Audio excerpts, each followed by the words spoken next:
Mga kaastig, ang pelikulang ating mapapanood ay ang Hana. Enjoy watching! You're in a safe place, sweetie. Agent, keep your distance. Open up! I repeat, Agent, abort!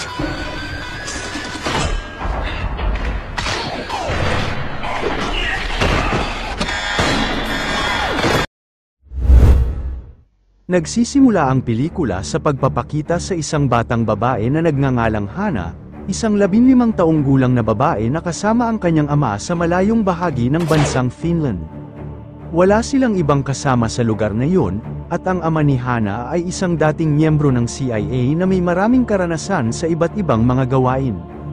Sa loob ng 13 taon, itinuturo niya ang lahat ng kanyang kaalaman kay Hana mula nang siya ay 2 taong gulang pa lamang. Si Hana ay mahusay sa hand-to-hand combat at iba pang klase ng pakikipaglaban. Mayroong 13 taon na ang nakakalipas, hinuli ng CIA ang ama ni Hana dahil sa mga lihim na impormasyon na kanyang nalaman tungkol sa ahensya. Dahil dito, nais ng CIA na patayin siya kaya nagtago sila sa isang liblib na lugar kasama ng kanyang anak. Sa gabi, habang tinuturuan si Hana ng kanyang ama ng musika, sinabi ni Hana sa kanya na ayaw na niyang mag-aral nito at ang mas gusto niya ay nakikinig lang. Sinabi din niya na gusto na niyang lumabas sa lungsod at mamuhay kasama ng ibang tao. Ngunit binalaan siya ng kanyang ama tungkol sa mga panganib na maaari niyang maranasan sa labas kasama ng mga ibang tao. Ngunit sinabi niya na sa loob ng 13 taon ng kanyang pagsasanay ay siguradong handa na siya sa lahat ng haharapin niya sa labas. Pagkatapos, lumabas ang kanyang ama upang kuhanin ang isang beacon radio na kanyang itinago sa lupa sa mahabang panahon. Ipinakita niya ito kay Hana at sinabi na kapag binuksan nila ito, malalaman ng CIA ang kanilang lokasyon at darating sila kasama ang agent na si Marisa upang patayin sila. Kaya kailangan niyang patayin si Marisa o sila ang papatayin nito. Ngayon, nasa kamay ni Hana ang desisyon. Binuksan ni Hana ang radyo dahil gusto na niyang makalabas at ngayon alam na ng CIA ang kanilang lokasyon. Pagkatapos nito, sa headquarters ng CIA, ipinapakita si Marisa na nakikipag-usap sa kanyang mga kasamahan tungkol kay Eric, ang ama ni Hana na isang magaling na agent na may nakuhang maraming secret files ng CIA, kaya kailangan nilang hulihin siya agad at patayin. Isang team ng CIA ang nagsimulang kumilos upang hulihin siya at ma-eliminate. Pagkatapos, nagpaalam si Eric, ang ama ni Hana, at nagsabi na magkikita sila sa Berlin matapos silang umalis sa lugar na kanilang tinirhan sa loob ng 13 taon. Pumasok ang 2 agent ng CIA upang hulihin siya ngunit ginamit ni Hana ang kanyang kasanayan at pinatay silang 2, ngunit nagawa pa rin siyang mahuli at dinala sa headquarters ng CIA. Doon ay may isang opisyal na lumapit upang kausapin siya ngunit sinabi niya na siya ay makikipag-usap lamang kay Marisa. Pagdating ni Marisa, nagtanong si Hana ng mga impormasyon upang makumpirma niya kung ang talagang kausap niya ay si Marisa. Ngunit siya ay nagbibigay ng mga tamang sagot sa lahat ng mga tanong ni Hana. Sa katunayan, hindi si Marisa ang nasa harap ni Hana kundi isa lamang itong agent na nagpapanggap na siya. Dahil ang totoong Marisa ay nasa labas ng control room at sa pamamagitan ng mga headphones, siya ay nagbibigay ng mga sagot sa lahat ng mga tanong sa kanyang agent na nagpapanggap. Nang marinig na niya ang mga sagot sa lahat ng kanyang mga tanong, inakala ni Hana na siya nga si Marisa. Pagkatapos nito, niyakap niya ito at umupo sa kanyang kandungan habang ina-analyze niya ang sitwasyon. Nakaramdam ng hindi maganda ang mga agent mula sa labas kaya pumasok ang 2 agent ngunit pinatay lamang ni Hana ang 2. Pagkatapos nito, pinatay niya ang agent na nagpapanggap na Marisa at binasag ang lahat ng CCTV camera sa loob at umalis sa lugar. Sa kabilang eksena, ipinapakita dito kung saan ang sample ng DNA ni Hana ay sinusuri, natuklasan nila na may kakaibang bagay sa DNA ni Hana. Di nila inaasahan, bigla na lamang dumating si Hana doon at kinuha ang kanyang medical records at umalis sa lugar. May mga agent na sumubok para siya ay habulin, ngunit nagawa naman niya silang matakasan. Sa kasalukuyan, ang lugar kung saan siya lumabas ay isa palang malaking tubo ng kanal. May mga sasakyan na dumadaan mula sa itaas pagkatapos sumakay siya sa isa sa mga sasakyan at umalis mula sa lugar na iyon. Pagkatapos nito, ang kwento ay nag-flashback noong si Hannah ay isang maliit na bata pa lang, at papunta sa isang lugar kasama ang kanyang ama na si Eric at ang kanyang ina. Nang ang kanyang pamilya ay tumatakas gamit ang sasakyan, hindi nila inaasahang matatambangan sila ni Marisa at pinaputukan sila na nagresulta sa pagkamatay ng ina ni Hannah. Pagkatapos nito, tumakas si Eric kasama siya patungo sa kagubatan, at mula noon hindi na tumigil si Marisa na hanapin sila upang patayin silang dalawa. Sa kasalukuyan, ipinapakita na si Hannah ay nasa Morocco kung saan makikita ang malayo at malawak na disyerto.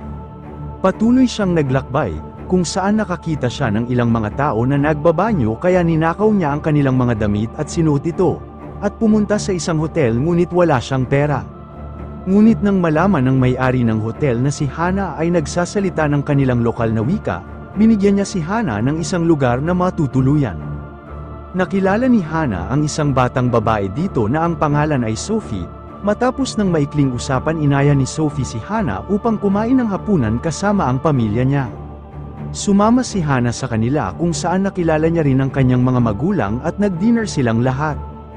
Kinabukasan, nang umalis na sila Sophie mula sa lugar na yun kasama ang kanyang pamilya sa isang sasakyan, hindi nila alam na sumama pala sa kanila si Hannah at nagtago sa kanilang sasakyan. Pagkatapos ng pag-alis ni Hannah mula sa lugar na yun, may mga dumating na mga agent ng CIA. Tinanong nila ang may-ari ng hotel tungkol kay Hannah, ngunit wala na si Hannah sa hotel. Pagkatapos nito, nalaman nila mula sa CCTV camera footage na nagtago si Hannah sa sasakyan kasama ang pamilya ni Sophie at umalis mula sa lugar na yun. Dahil hindi nila naabutan si Hannah at upang walang makaalam ng kanilang ginagawa, pinatay ng mga agent ng CIA ang may-ari ng hotel. Bumalik ang eksena kay Hannah, nakita ng kapatid ni Sophie na nakatago siya sa sasakyan ngunit hindi niya sinabi ito sa kanyang pamilya. Ngayon, huminto ang pamilya sa isang motel sa daraanan, nauuhaw si Hannah kaya pumunta siya sa swimming pool upang uminom ng tubig ngunit nakita siya ni Sophie doon at sinabing hindi na niya kailangang magtago at pwede siyang sumama sa kanila at pumayag naman si Hannah dito.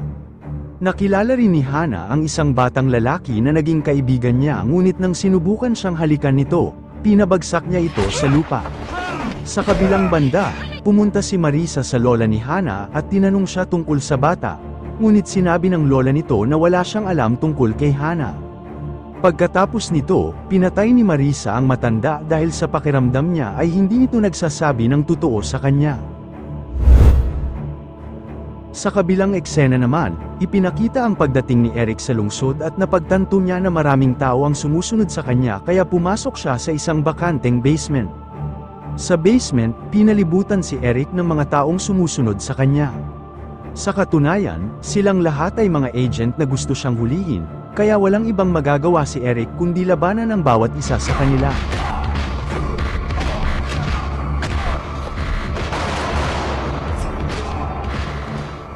At ngayon, nalaman niya sa pamamagitan ng radyo na silang lahat ay nagtatrabaho para kay Marisa, kaya nagpasya siyang kailangan na niyang patayin ang mastermind ng kaguluhang ito. Pumunta siya sa bahay ni Marisa kung saan nagawa niyang mapatay ang mga bantay, ngunit bago niya pa magawa ang kanyang planong pagpatay kay Marisa, nakatakas na ito paalis ng kanyang bahay. Sa kabilang banda, kasama ni Hannah ang pamilya ni Sophie at patuloy sa kanilang paglalakbay. Nakita niya ang pamilya ay masaya sa isa't isa, ngunit sa hindi inaasahang pagkakataon, napansin ng ina ni Sophie na parang may sumusunod sa kanila.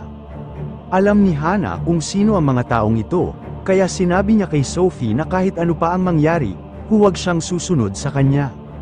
Pagkatapos, bumaba siya mula sa sasakyan at tumakbo palayo. Kaya hinabol siya ng mga tauhan ni Marisa hanggang sa mapunta sila sa isang malapit na container port. Doon nakahanap ng pagtataguan ang bata at inisip niyang mabuti ang mga kilos na gagawin niya. Ngayon, narito na ang lahat ng mga agent na naghahanap sa kanya at sinimulan niyang patayin ang bawat isa sa kanila. Ngunit sa hindi inaasahang pangyayari, sinundan pala siya ng kanyang kaibigan. Habang nakikipaglaban, bigla na lamang niyang nakita si Sophie na nakatayo sa harap niya. Matapos makita ng kanyang kaibigan ang pakikipaglaban na yon, biglang nakaramdam ng pagkatakot ito na dahilan upang magmadaling tumakbo palayo. Nagsimulang habulin si Hana ng isang agent kaya tumalon siya sa tubig upang iligtas ang sarili. Sa kabilang banda, nahuli naman ng mga agent si Sophie at ang kanyang pamilya. Pagkatapos nito ikinulong sila sa isa sa mga container, kung saan hinintay nila ang pagdating ni Marisa.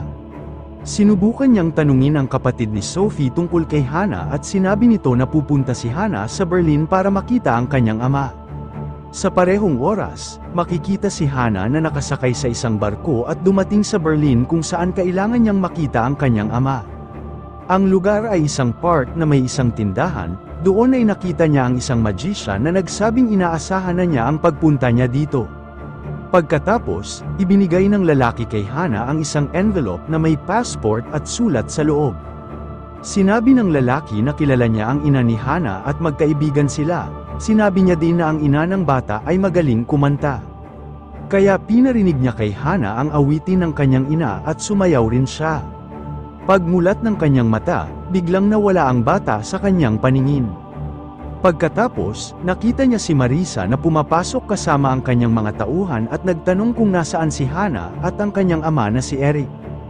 Hindi niya sinabi ang anumang tungkol sa kanila, kaya walang nagawa si Marisa kundi ang patayin siya. Tumawag si Marisa mula sa lalaking nag-utos sa kanya para hulihin si Hana, at sinabi sa kanya na nagsinungaling si Eric sa bata, sa pagsasabing ama niya ito. Umalis si Marisa ngunit narinig ni Hana ang lahat at nalungkot sa pagkakaalam na niloloko lang pala siya ni Eric.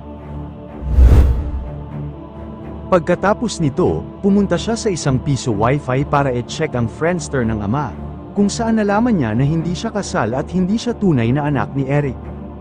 Ang papel na ibinigay ng magician sa kanya ay mayroong nakasulat na address ng kanyang lola, kaya pumunta siya sa bahay nito. At doon, nalaman niya na napatay na ng mga humahabol sa kanya ang kanyang lola. Dumating si Eric at tinanong ni Hana kung siya ang kanyang ama, kaya biglang nagulat si Eric dito ngunit kailangan niyang sabihin ang katotohanan. Sinabi niya na hindi siya ang tunay na ama ni Hana ngunit palagi niya itong itinuturing na kanyang totoong anak. Sinabi ni Eric kay Hana na maraming taon na ang nakalipas, noong siya ay isang agent pa ng CIA, binigyan siya ng misyon na kolektahin ang mga buntis na babae at ipasok sa kanilang katawan ang isang espesyal na serum. Gusto ng CIA na lumikha ng espesyal na team gamit ang mga batang ipapanganak mula sa serum na ito. Ngunit nagdesisyon si Marisa na itigil ang misyon at patayin ang mga bata. Kaya dinala niya si Hana kasama ang kanyang ina para tumakas. Ngunit nasundan sila ni Marisa at pinagbabaril ang sasakyan na sinasakyan nila. Sa kasamaang palad, natamaan ng bala ang kanyang ina at namatay ito, habang nakatakas naman si Eric kasama si Hana. Tinago siya ni Eric at tinuruan ang lahat ng alam niya upang maprotektahan nito ang kanyang sarili. Bagaman hindi siya ang tunay na ama ni Hana, palagi naman niya itong itinuturing na parang tunay niyang anak. Galit na galit si Hana matapos marinig ang lahat ng ito at gusto na niyang umalis. Sinubukan siyang pigilan ni Eric, ngunit habang siya'y umaalis, dumating si Marisa at ang kanyang mga tauhan. Nakita ito ni Eric at sinabihan si Hana na tumakas at lumayo, at siya mismo ang humarap kay Marisa at sa kanyang mga tauhan. Tumakbo si Hana upang makatakas, habang si Eric naman ay nakipaglaban sa mga kaaway. Habang pinapatay niya ang mga tauhan ni Marisa, di niya alam na nasa likod si Marisa at binaril siya mula sa likod na nagpabagsak sa kanya. Si Hana ay tumakbo palayo at dumiretso sa parehong park kung saan niya natagpuan ang magician, ngunit ngayon ay patay na rin ito. Dumating din si Marisa at wala ng sandata si Hana upang harapin siya. Kinuha niya ang isang pana mula sa katawan ng salamangkero at tumakas, ngunit lumitaw si Marisa na may hawak na baril. Sinabi ni Marisa kay Hana na gusto niyang tulungan siya at dapat siyang sumuko, ngunit tumanggi si Hana. Pagkatapos nito, nagsabayan silang umatake sa isa't isa. Nasugatan si Hana at natamaan naman si Marisa ng pana. Pagkatapos nito, nagising si Hana na may espesyal na kapangyarihan sa kanyang DNA at sinimulan niyang habulin si Marisa upang tuluyan ng mawala ang banta mula sa kanya sa pamamagitan ng pagpatay sa kalaban. Hinabol niya si Marisa sa loob ng isang tunnel habang tumatakbo naman palayo ito sa kanya, At ngayon nagkabaligtad na ang sitwasyon. Ang hinahunting na ang humahunting sa kanya, nakaisip siya ng isang plano, gusto niyang umakyat at magtago sana sa loob ng tunnel at doon ay babarilin niya si Hana, ngunit nadulas ang kanyang paa at nabitawan niya ang kanyang baril, na mabilis namang nakuha ng bata. Ngayon ay nasa kamay na ni Hana ang baril at kapalaran ni Marisa. Di nagtagal, pinatay ni Hana si Marisa gamit ang sarili nitong baril na tumapos sa magiging panganib sa kanyang buhay. Sa huli, umalis si Hana at namuhay siya ng normal kasama ng ibang mga tao.